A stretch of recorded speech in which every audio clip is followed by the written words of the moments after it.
एखादी cricket match डोळ्यासमोर आणा, स्टेडियम खचाखच भरले, तुम्ही तिकिटाचे पैसे काढून मॅच बघायला गेलाय, दोन्ही टीम्स मैदानात येण्याची वाट बघताय, पण अचानक अनाउन्समेंट होते की समोरची टीम खेळायलाच आली नाही, त्यामुळे पहिली टीम न खेळताच जिंकली। तेव्हा तुम्हाला काय वाटेल? फसवणूक झाल्यासारखं वाटेल ना? तिकिटाचे पैसे वाया गेल्याचा राग येईल ना? अगदी सेम डिट्टो हीच भावना आज महाराष्ट्रातल्या हजारो मतदारांच्या मनात निर्माण झाली आहे। विषय तसा गंभीर आहे आणि आपल्या रोजच्या जगण्याशी आणि आपल्या हक्काशी जोडलेला आहे। महाराष्ट्रात सध्या महानगरपालिका निवडणुकांचे वारे वाहतात, पण गंमत अशी झाली आहे की मतदान होण्याआधीच निकाल लागलेत। राज्यातल्या तब्बल 68हून अधिक जागांवरचे उमेदवार बिनविरोध निवडून आलेत, म्हणजे तिथे ना निवडणूक, ना प्रचार, ना मतदान। आता वरकरणी हे ऐकायला खूप भारी वाटतं, वा गावात एकी आहे, भांडण तंटे नाहीत म्हणून बिनविरोध निवड झाली। पण जेव्हा या प्रकरणाच्या थोडं खोलात जातो तेव्हा लक्षात येतं की बिनविरोध प्रकरण जितकं साधं दिसतंय तितकं ते नाहीये।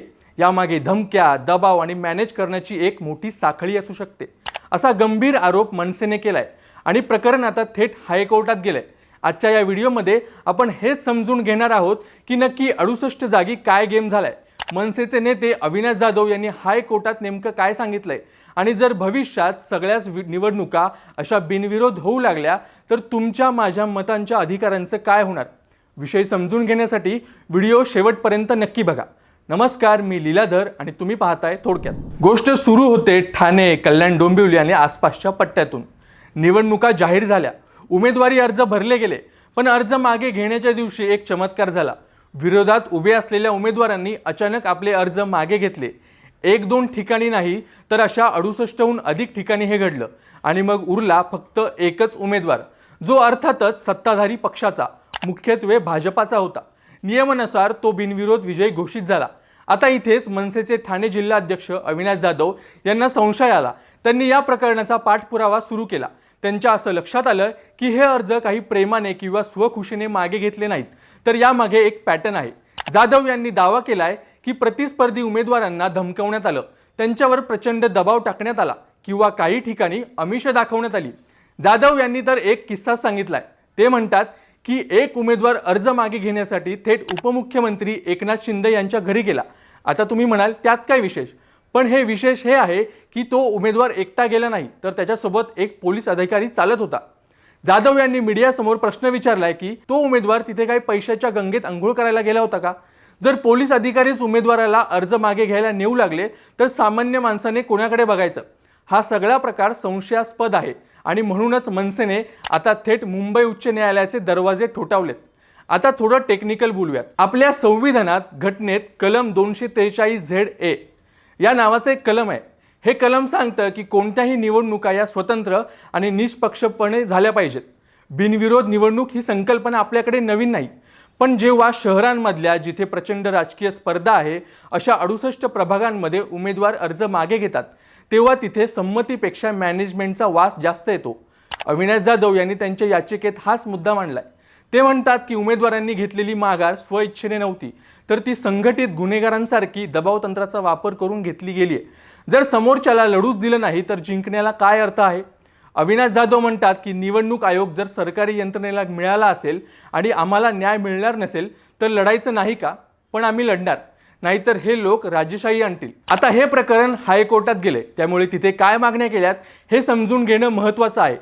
ॲडव्होकेट असीम सरोदे यांच्या मार्फत मनसेने ही जनहित याचिका दाखल केली आणि त्यांच्या मागण्या अगदी स्पष्ट आणि स्ट्रेट फॉरवर्ड आहेत।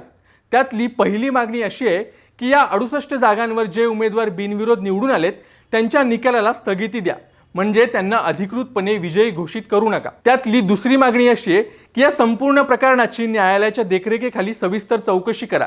जे उमेदवार माघार घेतील त्यांची चौकशी करा की बाबा तुम्ही अर्ज मागे का घेतला, कोणाच्या दबावाखाली घेतला, आणि तिसरी सर्वात इंटरेस्टिंग मागणी की नोटाचा वापर। आता तुम्ही म्हणाल एकच उमेदवार असेल तर नोटाचा काय संबंध? तर इथेच मनसेने एक भारी पॉईंट मांडलाय। जाधव यांचं म्हणणं आहे की जर एखाद्या प्रभागात एकच उमेदवार उरला तर तिथे निवडणूक झाली पाहिजे। बॅलेट पेपरवर किंवा मशीनवर त्या उमेदवाराचं नाव आणि खाली नोटाचा पर्याय असला पाहिजे। जर त्या एकट्या उमेदवारापेक्षा नोटाला जास्त मतं मिळाली तर त्या उमेदवाराला विजयी घोषित करू नये, तर ती निवडणूक रद्द करून पुन्हा घ्यावी। कारण सध्याच्या नियमानुसार एकच उमेदवार असेल तर मतदानच होत नाही, पण जर नोटाचा पर्याय दिला तर मतदारांना आपली नाराजी व्यक्त करता येईल. जाधव म्हणतायत की जर नोटाचा पर्याय दिला असता तर या उमेदवारांच्या विरोधात 10-10 हजार मतं पडली असती. जेव्हा हे सगळं प्रकरण तापलं, मनसेचं शिष्टमंडळ निवडणूक आयुक्त दिनेश वाघमारे यांना भेटलं, पुरावे सादर केले, तेव्हा कुठे निवडणूक आयोगाला जाग आली. आता या आयोगाने काय केलंय तर राज्य निवडणूक आयोगाने 29 महापालिका आयुक्तांना आदेश दिलेत की तुमच्या हद्दीत जिथे जिथे बिनविरोध निवडणुका झाल्या आहेत त्याचा सविस्तर अहवाल सादर करा. जवळपास 68 प्रकरणाची चौकशी करण्याचे आदेश दिले गेलेत. आयोगातील सूत्रांनी दिलेल्या माहितीनुसार जर या चौकशीत असं आढळलं की खरोखरच उमेदवारांवर दबाव टाकून धमकावून अर्ज मागे घ्यायला लावले आहेत तर त्या प्रभागाची निवडणूक रद्द केली जाईल. तिथे नव्याने पुन्हा पहिल्यापासून निवडणूक प्रक्रिया राबवली जाईल. जेव्हा एखादा उमेदवार लढून लोकांच्या दारात जाऊन हात जोडून निवडून येतो तेव्हा त्याला लोकांची भीती असते. त्याला माहीत असतं की पुढच्या 5 वर्षांनी पुन्हा लोकांकडे जायचंय. पण एखादा उमेदवार मॅनेज करून बिनविरोध निवडून येतो तेव्हा त्याला मतदारांची किंमत उरत नाही.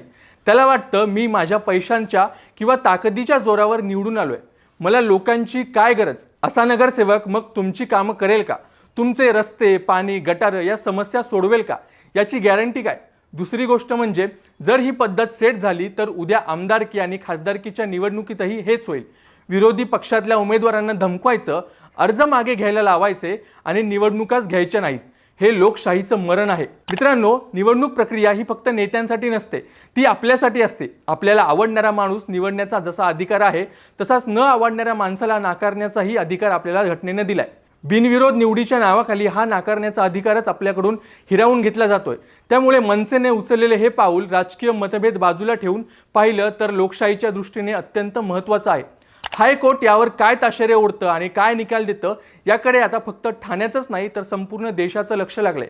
कारण अविनाश जाधव म्हणतात ना तसं हायकोर्टाचा हा निर्णय देशातील भविष्यातल्या निवडणुकांची दिशा ठरवणार आहे. तर मित्रांनो, विषय असा आहे की निवडणूक ही एक लढाई आहे आणि ती मैदानातच लढली गेली पाहिजे.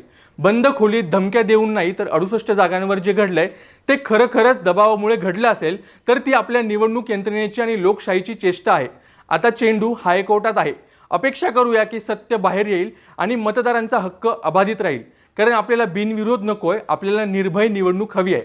आता जाता जाता तुम्हाला एक सोपा प्रश्न विचारतो. जर एखाद्या निवडणुकीत फक्त एकच उमेदवार असेल तर तिथे मतदान घेऊन नोटाचा पर्याय सक्तीचा असावा का? जेणेकरून लोकांना त्या एकट्या उमेदवारालाही नाकारता येईल. तुमचं मत काय आहे ते खाली कमेंट्स बॉक्समध्ये नक्की सांगा. तुमची प्रत्येक कमेंट महत्त्वाची आहे. आणि हा व्हिडिओ आवडला असेल तर थोडक्यात चॅनलला नक्की सबस्क्राईब करा.